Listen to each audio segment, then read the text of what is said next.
नमस्कार जय जगन्नाथ। राज्य रे बाइक पाई लागू होगा जाउची 5टी नुआ नियम। हाँ आज्ञा यही 5टी डॉक्यूमेंट जदि आपण पाखे नथिबो आपण गणिबे मोटा अंकर फाइन। प्रथमे ड्राइविंग लाइसेंस जदि आपण पाखे नथिबो आपण गणिबे 5000 टंकार फाइन। हाँ आज्ञा 5000 फाइन आपण गणिबे जदि आपण पाखे ड्राइविंग लाइसेंस नथिबो।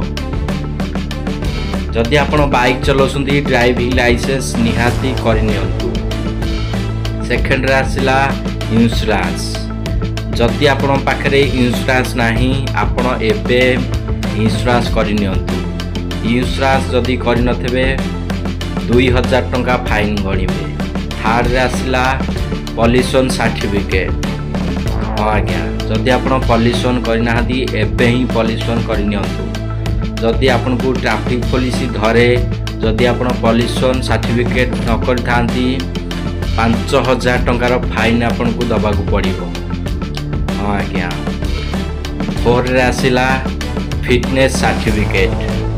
जदि आपण पाखे फिटनेस सर्टिफिकेट नाही आपण बाइक चलाउछंती जदि आपन को ट्रैफिक पुलिस धरिला 2000 टंका फाइन दबा को आपन को पड़िबो। एबे ही फिटनेस सर्टिफिकेट करनियंतु। 5 रे आसला हेलमेट जदि आपन यूज करूनाहांती सतर्क रुहंतु। बाइक धरू आपन हेलमेट पिंधंतु। हेलमेट पाई 10,000 टंका जोरिमाने आपन को दबा को पड़िबो। जदि आपन को ट्रैफिक पुलिस धरला आपन हेलमेट पिंधिनाहांती 10,000 टंका फाइन आपन को दबा को पड़िबो। एबे ही सतर्क रुहंतु। 5टी सर्टिफिकेट आपण पाखे रखंतु।